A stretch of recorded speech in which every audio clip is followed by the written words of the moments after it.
First ever factory outlet Mukunda jewelleries Kukatpally Khammam Kothapet Somajiguda Hanamkonda and Suchitra. అమ్మ నమస్తే. నమస్తే అమ్మా. అమ్మ ఆ. బద్ధకం హ్మ్.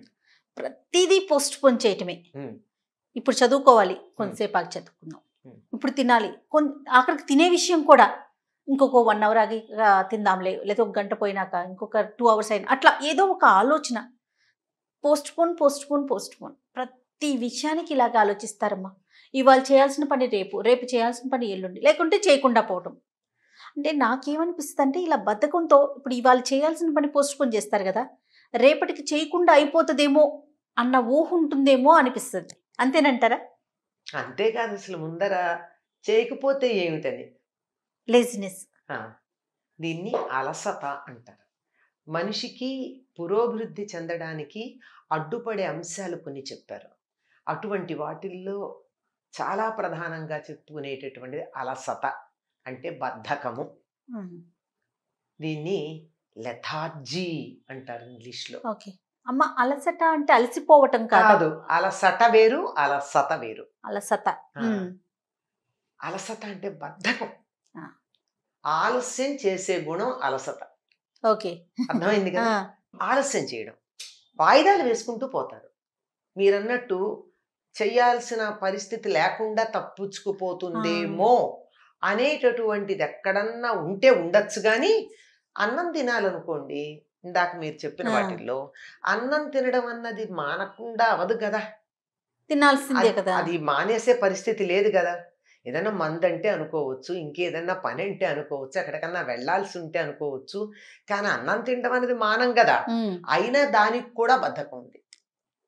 మీరు అన్నారు, అవును, దానికి కూడా బద్ధకిస్తారు. పిల్లలు ఎందుకు తినరు అంటే బద్ధకించే. స్నానం చేయడానికి బద్ధకం, అన్నింటికి బద్ధకమే. అసలు ముందర మీరు ఈ చెప్పింది సరే అయింది. స్నానం చేస్తే సగం బద్ధకం వదులుతుంది. కానీ అదే చెయ్యరమ్మా. అదే చెయ్యరు. ఈ బద్ధకం అన్నది ఏ స్థాయికి ఎడుతుందంటే శరీరం కూడా బద్ధకిస్తుందమ్మా. ముందర అలసట ఇక్కడ బయలుదేరుతుంది, మనసులో బయలుదేరుతుంది. ఆ మనసులో బయలుదేరి శరీరానికి బద్ధకించి ప్రాణాంతకమైనటువంటి వ్యాధుల దాకా తీసుకొస్తుంది. ఇదొక్క పాయింట్ మనం బాగా చెప్పాలి. ఏమిటి అంటే, మన ఒక పదం విన్నారో లేదో మీరు, మలబద్ధకం అన్న పదం విన్నారా? ఈ బద్ధకం అక్కడ ఉంది. ఎక్కడ అన్నం తినడానికి ఎంత బద్ధకిస్తారో టాయిలెట్కి వెళ్ళడానికి కూడా అంత బద్ధకిస్తారు. అలా బద్ధకించి వాయిదా వేసి వేసి వేసి దానికి బద్ధకం అలవాటయి తర్వాత దాన్ని బతిమాలుకున్నా అది మనకి సమాధానం చెప్పదు.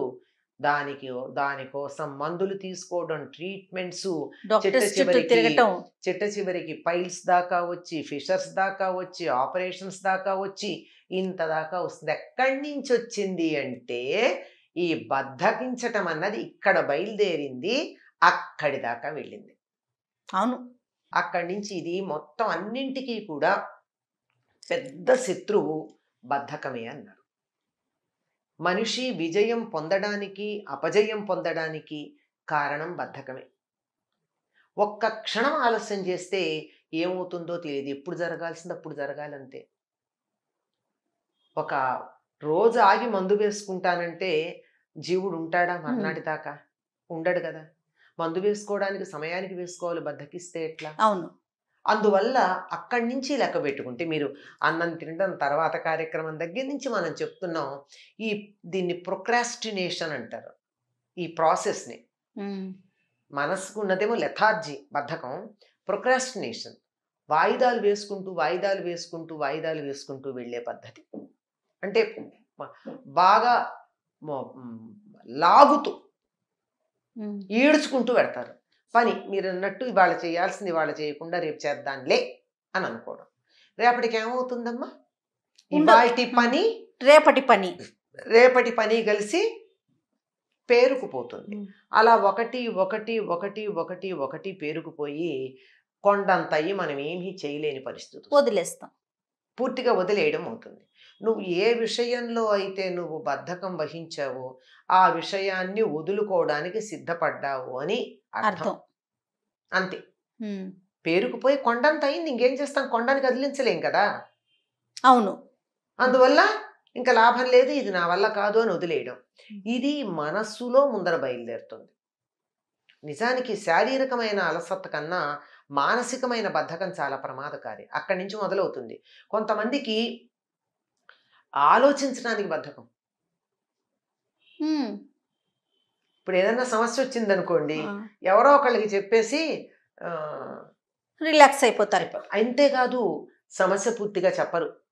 మొదలు చెప్పి నీకు తెలుసు కదా మిగిలిందంతా ఇట్లాగే ఎలా జరుగుతుందో అదంతా అట్లా చూసుకో అంతే. నువ్వు ఆలోచించమా, నీకు బుర్ర లేదా? సమస్య నీదే కదా. సమస్య నీది కదా. ఇట్లాంటి వాళ్ళకి ఇంట్రెస్టెడ్ టాపిక్ ఏదో ఉంటుంది, అక్కడ బద్ధకం ఉండదు. మళ్ళీ అక్కడ బాగానే ఉంటుంది. ఇప్పుడు తిండి మీద వ్యామోహం ఉందనుకో ఇదే వ్యక్తికి, దాని గురించి చాలా దూరం, ఎంత దూరం అయినా వెళ్ళి వస్తాడు. బాగా వంట బాగా చేయాలి, రుచిగా తినే ఇష్టం ఉందనుకో, ఇవాళ పర్వాలేదండి జీలకర్ర లేదు అయినా సరే ఏదో చేసేస్తాను వంట అంటే, వెయిట్ చేయి అని చెప్పి వెళ్ళి జీలకర్ర పట్టుకొస్తాడు వంటకి, రుచి తక్కువైపోతుందని.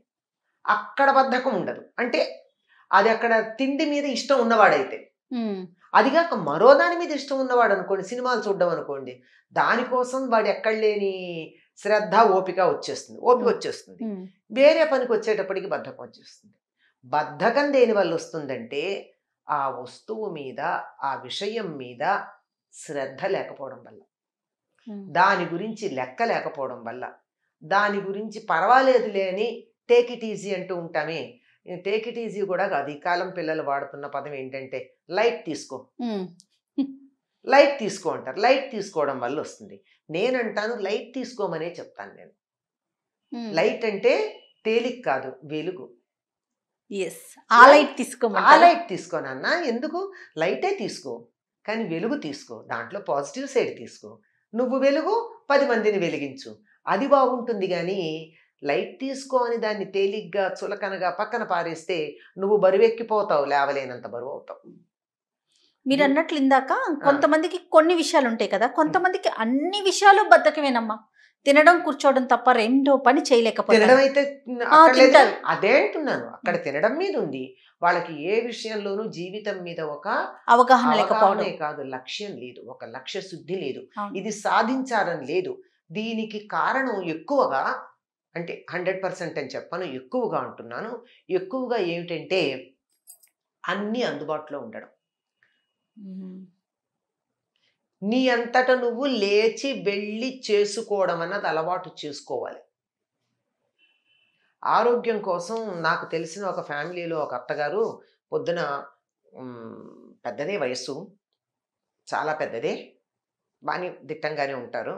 రోజు ఆరోగ్య దృష్ట్యా గంట పైన వాకింగ్ చేసి వస్తారు. ఇంటికి వచ్చేటప్పటికి కోడలు రోజుకి ఒక రకమైన జ్యూస్ తయారు చేయాలి. పాలకూర జ్యూస్ ఒకరోజు, క్యారెట్ జ్యూస్ ఒకరోజు, తర్వాత బీట్రూట్ జ్యూస్ ఒకరోజు సొరకాయ జ్యూసు, ఇట్లా చేసి రెడీగా పెడితే ఆవిడ అలసిపోయి తాగుతారు. ఇంకేమిటి, ఆ వాకింగ్ చేసి వచ్చి నేను ఇవాళ ఉపవాసం, నాకు ఏదో ఫలాంది, ఉపవాసానికి కోరికలు ఎక్కువ, ఫలాంది అంటే అన్నం తినరు కదా, ఫలాంది చేయమని చెప్తారు. నేను ఒకసారి ఊరికే మాట వరుసకి అక్కడికి వెళ్ళినప్పుడు, ఇలా చేస్తాం అలా చేస్తామంటే, ఉపవాసానికి ఇలా చేసుకునేది తనే చేసుకుంటే గానీ ఫలితం రాదండి అని చెప్పాను నేను. చెప్పాను. అంటే మాట వరుసకి ఏదో మీరే చేసుకోవాలండి, కోడలు చేసి పెడితే ఆ పుణ్యం కోడలికి వెళ్ళిపోతుంది, మీరు ఉపవాసం ఉన్న పుణ్యం అంతా కోడలికి వెళ్ళిపోతుంది, మీరే చేసుకోండి అప్పుడు పూర్తి పుణ్యం మీకు వస్తుంది అని. ఇక మీరు చెప్పారు కదా. అంటే 2 రకాలు ఉంటాయి కదా, నేను చెప్పా గనక శత్రుత్వం వహించేవాళ్ళు కొంతమంది ఉండొచ్చు, కానీ మార్పు అయితే వచ్చింది. అది అట్లా ఉంటాయన్నమాట. ఇలాంటివి, ఈ బద్ధకాలు నీకు వాకింగ్ చేయడానికి ఆరోగ్యం కావాలి గనక వాకింగ్ చేయడానికి నీకు ఓపిక ఉంది, కానీ నీ జ్యూస్ నువ్వు తయారు చేసుకోలేవా? ఏదో పాలకూర కట్ట పాపం తెచ్చి పెట్టేవాళ్ళు ఉంటారు కదా ఇంట్లో, ఆ తెచ్చిన దాన్ని ఒకసారి కడుక్కోవడం, మిక్సీలో వేసుకోవడం, గిర్రుని తిప్పుకుని తాగేయడం అయిపోయింది. మిక్సీ నువ్వు నూరుకోనక్కర్లేదుగా, పూర్వంలాగా రుబ్బనక్కర్లేదు కదా, అవకాశం లేదు కదా, కనీసం మిక్సీ వదిలే, కోడలు కడుగుతుంది జారు, మిక్సీలో వేసుకోవచ్చు కదా. వచ్చేటప్పటికి రెడీగా పెట్టాలి, జ్యూస్ చెయ్యాలి, నిమ్మకాయ పిండాలి, ఉప్పు వేయకూడదు, ఇంకా చాలా ఉన్నాయి. ఇవన్నీ చేసుకుంటే అసలు ఇలాంటివన్నీ తనే చేసుకోవడం మొదలు పెడితే వాకింగ్ ఎందుకు? అంచేత మీరు అన్నట్టు సెలెక్టివ్ బద్ధకం అన్న దానికి ఉదాహరణ చెప్పాను. ఆ, కొంతమందికి చదవడం బద్ధకం, కొంతమందికి రాయడం బద్ధకం. ఈ చదవడం బద్ధకం వాళ్ళు ఏం చేస్తారు, కంబైన్డ్ స్టడీస్కి వెళ్ళి ఫ్రెండ్స్ చేత చదివించుకుని వాళ్ళు వింటారు. ఉమ్, రాయడం బద్ధకం వాళ్ళు చదువుతారు, కానీ వీళ్ళ ప్రాబ్లం ఎక్కడ వస్తుంది, పరీక్షల్లో రాసేటప్పుడు కాస్త రాసేటప్పుడు విసుగొచ్చేస్తుంది, అలవాటు ఉండదుగా, రాయలేకపోతారు. రాయలేకపోతూ ఉంటారు, బాగా చెయ్యి నొప్పి వేలు నొప్పి ఎంతసేపు రాయాలి అని. ఇలా అన్ని రకాలుగా ఉండే బద్ధకాన్ని వదిలించుకోవాలమ్మా. ఈ వదిలించుకోవడానికి ఏం కావాలి అంటే వీణ్ణే ఏమన్నారో తెలుసా, భండాసురుడు అన్నారు. ఓహో. ఈ భండాసురుణ్ణి చంపింది ఎవరంటే లలితా పరాభట్టారిక. చైతన్య స్తబక మంజరి అని ఆవిడ్ని గురించి శంకర్లు చాలా గొప్పగా కీర్తించారు. చైతన్యము అనేటటువంటి పూల గుత్తి నుంచి జారుతున్నటువంటి తేనె లాంటిది అని. అంటే బద్ధకం ఎట్లా పోవాలి, మళ్ళీ అక్కడే సమస్య కూడా సమాధానం సమాధానం ఉండాలి ఉండాలి కదా. కదా. బద్ధకం పోవాలి అంటే చురుకుతనం తెచ్చుకోవాలి, అంతే, అంతకన్నా ఇంకో మార్గం లేదు. ఒక్క విషయంలో తెచ్చుకుంటే అన్నిట్లో వస్తుంది. ఏదో ఒక్క విషయంలో ఏదో అంటారా? ఒక్క విషయంలో ప్రారంభించాలి. ప్రధానంగా ఉదయం లేవడం, స్నానం చేయడం, ముందర స్నానం చేయడం. అసలు పొద్దున్నే స్నానం చేసే వాళ్ళకి చాలా వరకు బద్ధకం తగ్గుతుంది. ఉమ్, కావాలంటే నేను పనంతా చేశాక చేస్తాను అంటారు అనుకోండి చాలామంది, ఇంకోసారి చేయ నష్టమేంటి, ఉమ్, నీళ్లు తోడుకోవాలా, కింద కట్టెలు పెట్టి నీళ్లు కాచుకోవాలా, కాగులో ఆ సమస్యలు ఏం లేవు కదా. అవును. పైగా ఈ రోజుల్లో పెద్ద బట్టలు, ఇన్ని రకాల బట్టలు వేసుకోవాలా, ఏదో ఒక తొడుగు ఉంటుంది పైనుంచి కింద దాకా, ఆ తొడుక్కుని పనులన్నీ స్నానం చేయండి, ఆ తొడుక్కుని పనులన్నీ చేసుకోండి, మళ్ళీ హాయిగా ఒక చెంబుడు నీళ్లు పోసుకుని మళ్ళీ మీరు అందంగా తయారయ్యే బట్టలు వేసుకోండి, అయిపోయింది. బద్ధకం వదలడానికి ప్రధానంగా వీలైతే చన్నీళ్ళ స్నానం, చన్నీళ్ళు చేయలేకపోతే మరీ వేడి నీళ్ళు కాదు, గోరువెచ్చని నీళ్ళతోనూ స్నానం చేస్తే సగం బద్ధకం అవుతుంది, శారీరక బద్ధకం అవుతుంది. ఇక మానసిక బద్ధకం అంటారా, అది కొద్దిగా కుస్తీ పట్టాల్సింది. మరి పిల్లల విషయంలో ఎట్లా అమ్మా? పిల్లలకి చిన్నప్పటి నుంచే బద్ధకం లేకుండా, ముందర పెద్దవాళ్ళు బద్ధకం వదులుకుంటే పిల్లలు సగం వదులుకుంటారమ్మా. మా అమ్మ పొద్దున్నే 5ంటికి లేస్తుంది, మా నాన్న 4:30కే లేస్తాడు అనే అభిప్రాయం ఉంటే పిల్లలు కనీసం 6ంటికి లేస్తారు. నువ్వు చదువుకో, బద్ధకించకూడదు అని నేను 7ంటి దాకా పడుకుంటే పిల్లలకి ఏం ఆదర్శం చూపిస్తున్నట్టు? అమ్మా నాన్న బొంగరాల్లాగా తిరుగుతూ ఉంటే పిల్లలు పడుకోరు, వీళ్ళు లేవాలి. పిల్లలు చదువుకోవాలంటే వీళ్ళు కూడా చేతిలో పుస్తకం పుచ్చుకుని కూర్చుంటే చచ్చినట్టు వాళ్ళు చదువుతారు, ఏదో ఒకటి. సో ముందు అమ్మా నాన్న బద్ధకాన్ని తగ్గించుకుంటే ఆటోమేటిక్ గా పిల్లలకు కూడా చాలా వరకు తగ్గుతాయి. అంటే సహజంగా కొంత ఉంటుంది, అవునవును, నేను చెప్పేది చాలా వరకు తగ్గుతాయి అంటున్నాను. అలాగేనమ్మా. నమస్తే. నమస్తే.